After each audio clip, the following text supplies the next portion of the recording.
ছাত্র পড়তে গিয়েছে, বাবা মার স্বপ্ন লালন করা ছাত্র, ছেলেটা ইঞ্জিনিয়ার হবে, ছেলেটা মেডিকেল সায়েন্সে পড়ে বড় একজন ডক্টর হবে, পিছায় মেরে ফেলে দিল তাকে। এত বড় সাহস! আর আমরা কিছুই বলতে পারলাম না, কিছু করলাম না।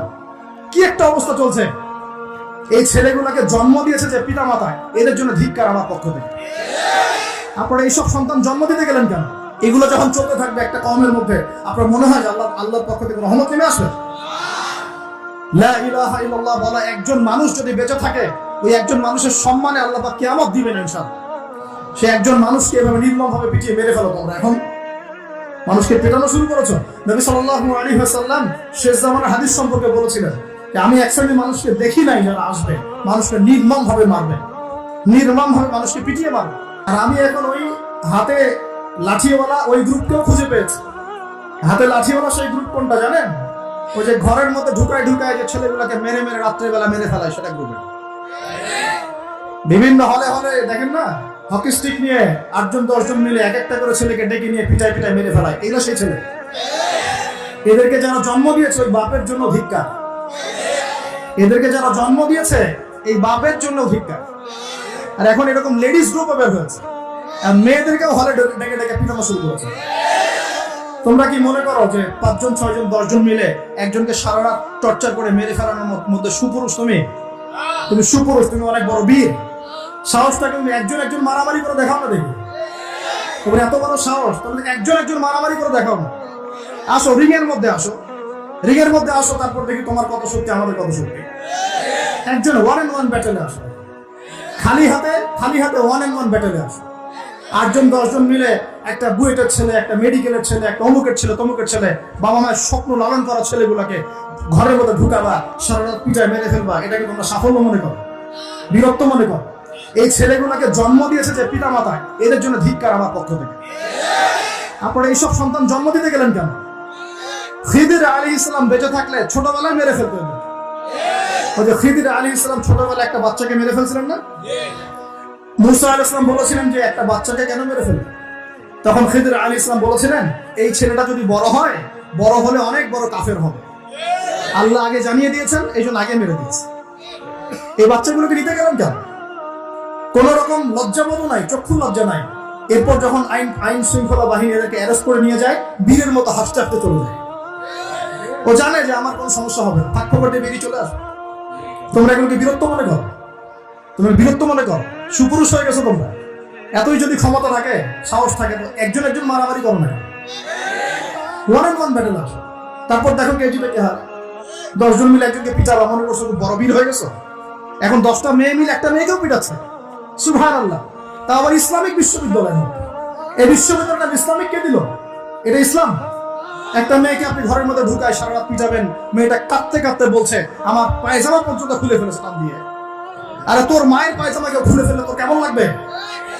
তোর বোনের পায়জামাকে খুলে ফেললে তোর কেমন লাগবে? কোন সাহসে তুই একটা মেয়ের পায়জামায় হাত দিস? এত বড় সাহস! নির্মম ভাবে, অহেতুক ভাবে এই যে অসহায় মানুষগুলোকে, ছাত্র পড়তে গিয়েছে, বাবা মার স্বপ্ন লালন করা ছাত্র, ছেলেটা ইঞ্জিনিয়ার হবে, ছেলেটা মেডিকেল সায়েন্সে পড়ে বড় একজন ডক্টর হবে, পিছায় মেরে ফেলে দিল তাকে। আর কোরআন খুলে দেখেন, একটা জাতির কথা আল্লাহ পাক বলেছেন। এই জাতির নাম হচ্ছে আদ জাতি। কোন জাতি ভাই? এই আদ জাতিকে আল্লাহ পাক ধ্বংস করেছিলেন ঝড় দিয়ে, ঝড়টা দিয়ে। আল্লাহ পাক এই কওম সম্পর্কে বলেছেন ওয়াইদা বাতাসতুম জাব্বারিন। ওরা শিরক কুফর তো করতোই, কিন্তু এর পাশাপাশি একটা বড় পাপ করতো। ওই পাপটা হচ্ছে এরা যখন মানুষকে পেত, পিটিয়ে মেরে ফেলতো, নির্মম ভাবে পিটিয়ে মেরে ফেলতো। এই আদ জাতির পাপ তোমরা করা শুরু করেছে। আমাদের শহরে এগুলো চলছে না? এখন দিনে দুপুর রাস্তাঘাটে এগুলো চলছে। শিক্ষা প্রতিষ্ঠানে গিয়ে এগুলা মাস্তানি করতে গিয়েছো তোমরা। আল্লাহ রাব্বুল আলামিন আমাদেরকে ওমরের শাসন দান করুন বলে আমি। একটা মাস ওমরের শাসন যদি চলে না, দেখবেন সব লাইনে চলে আসছে ইনশাআল্লাহ। একটা মাস খালি ধর্ষণের বিচার করা শুরু করেন, ধর্ষণ করার সাহস খুঁজে পাবেন ইনশাআল্লাহ। কোন মাদ্রাসাতে আমরা দেখেছি, কোন মাদ্রাসাতেও এই যে হাফেজ ছাত্র হতে গিয়েছে, বাবা মা হাফেজ বানাবে, মাদ্রাসায় পাঠিয়েছে, মাদ্রাসার শিক্ষক ছেলেটাকে বলাৎকার করে রেখে দিয়েছে। হ্যাঁ, ঢাকা শহরের ঘটনা বলছে। আমাদের সন্তানদেরকে কোথায় পাঠাবো? তাহলে পাপ যেই করুক, পাপী। এখানে যদি দাড়ি টুপিওয়ালা মানুষও পাপ করে, তাকেও শাস্তির আওতায় নিয়ে আসতে হবে। আল্লাহ তৌফিক দান। মাদ্রাসায় আপনি ছাত্রকে বলাৎকার করবেন? মাদ্রাসায় আপনি সমকামিতা করবেন? আপনার তো লিঙ্গ কেটে জাতির সামনে উপস্থাপন করা দরকার। উমরের শাসন হলে এটাই হতো। উমরের শাসন হলে আল্লাহর কসম করে বলছে এগুলোই হতো। ইনশাআল্লাহ তাআলা অচিরেই এই উম্মতের মধ্যে এমন নেতৃত্ব আসবে ইনশাআল্লাহ, যে নেতৃত্বের আন্ডারে ইনশাআল্লাহ তাআলা জমিন থেকে জুলুমের শেকড় উপরে যাবে ইনশাআল্লাহ। আমরা আল্লাহর কাছে দোয়া করি, আল্লাহ পাক আমরা বেঁচে থাকি না থাকি এমন প্রজন্ম যেন আল্লাহ পাক নিয়ে আসেন ইনশাআল্লাহ। সারা দুনিয়া জুড়ে ফাইজলামি শুরু হয়ে গেছে, সারা বিশ্ব জুড়ে এই যে পশ্চিমার যে আগ্রাসন, মুসলিম বিশ্বের আনাচে কানাচে অসহায় মুসলিমদেরকে নির্যাতন করা হচ্ছে নির্মমভাবে। একটা বাচ্চা সে জানে না যে শিয়া কি সুন্নি কি, বোম মেরে নষ্ট উড়িয়ে দেওয়া হবে, মাথা খুলি উড়িয়ে দেওয়া। একটা বাচ্চা, একটা মা জানে না শিয়াইজম কি সুন্নিজম কি, মিসাইল মেরে বোম মেরে হত্যা করে দেয়। ফাইজলামি শুরু হচ্ছে সারা বিশ্ব জুড়ে, এগুলো চলতেছে।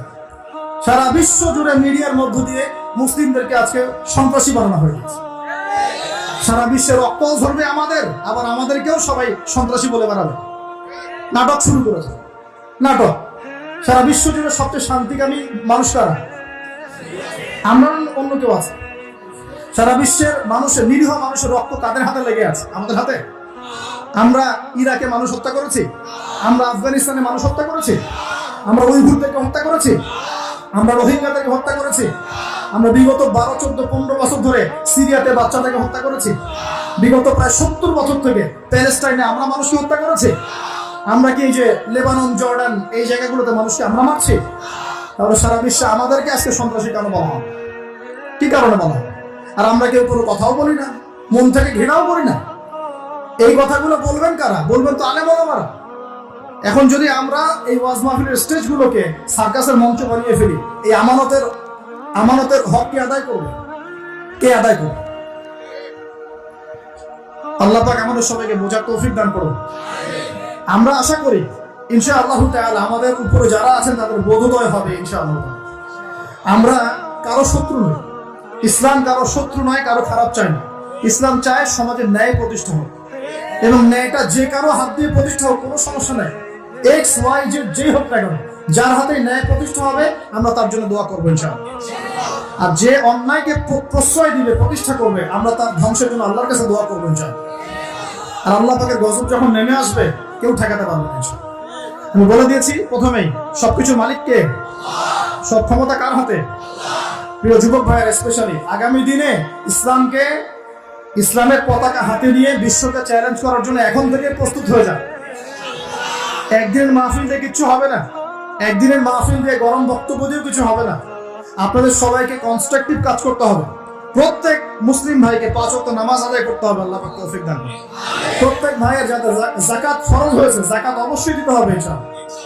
বেশি বেশি দান সদকা করবেন। নিজের পরিবারের মধ্যে কোনোভাবেই অনইসলামিক কোনো সংস্কৃতি আসতে দিবেন না। নিজের পরিবারের মধ্যে পর্দা প্রতিষ্ঠা করবেন। কোনো অবস্থাতেই হারাম রিজিকের দিকে যাবেন না ইনশাআল্লাহ। আপনার সন্তান সন্ততিদেরকে ছোটবেলা থেকেই মুসলিম রূপে মানুষ করবেন, কোনো রকম অমুসলিম কালচারে বড় করবেন না। আপনার সন্তানদেরকে ছোটবেলায় কোরআন শেখাবেন, হাদিস শেখাবেন, আলেম ওলামা সোহবত দিবেন, হকপন্থী আলেম চিনবেন, তাদের কাছে সন্তানদেরকে পাঠাবেন ইনশাআল্লাহ। ইসলামকে নিয়ে ঠাট্টা বিদ্রুপ করবেন না, রং তামাশা করবেন না। এই যুগ সম্পর্কে সচেতন থাকবেন, কি হচ্ছে, কি চলছে, হাদিসে কি আছে, কুরআনে কি আছে, সামনে কি হতে পারে, সচেতনতা তৈরি করবেন।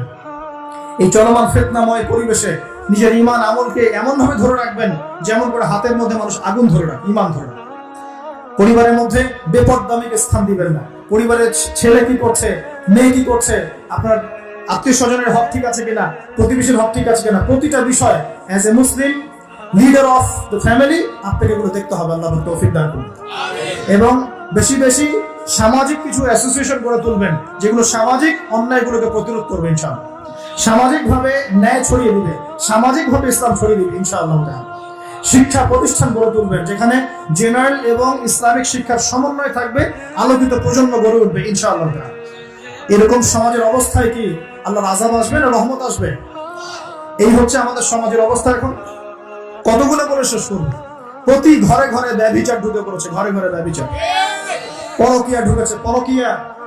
আর অর্থনৈতিক ক্ষেত্রে ঘরে ঘরে ঢুকেছে সুদ আর সুদ, ঘুষ ঢুকেছে ঘুষ, এদিকে সুদ ঢুকেছে, দুর্নীতি ঢুকেছে, অন্যের সম্পদ অন্যায়ভাবে হস্তক্ষেপ করার নোংরা সংস্কৃতি ঢুকে পড়েছে প্রত্যেক জায়গায় জায়গায়।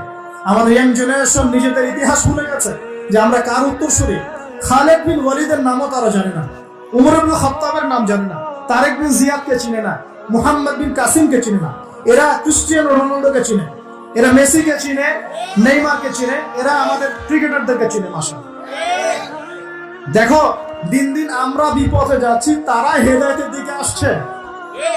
যারা এখন বিপদগামী ছিলেন আমরা মনে করতাম, তারাই এখন হেদায়েতের দিকে আসছেন। আর আমরা এখন মুসলিম ঘরে জন্মগ্রহণ করে নামাজ ছেড়ে দিচ্ছি, কুরআন পড়া ছেড়ে দিচ্ছি। এটা কি ধরনের কথা?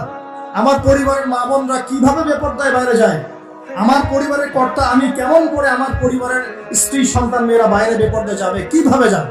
আমি তো পরিবারের কর্তা, আমি পরিবারের স্বামী, আমার স্ত্রী কেমন করে বেপরদায় বাইরে যাবে? আমার ছেলে কেন নামাজ পড়বে না? নামাজ না পড়ে সে ভাত খাবে কিভাবে? নামাজ না পড়ে আমার পরিবারে আমার ছেলে ভাত খাবে কিভাবে? আমার মেয়ে কেমন করে ভাত খাবে? অতএব পরিবারটাকে শক্ত করেন, হালাল খান, সামাজিকভাবে ইসলামটাকে এগিয়ে নেন।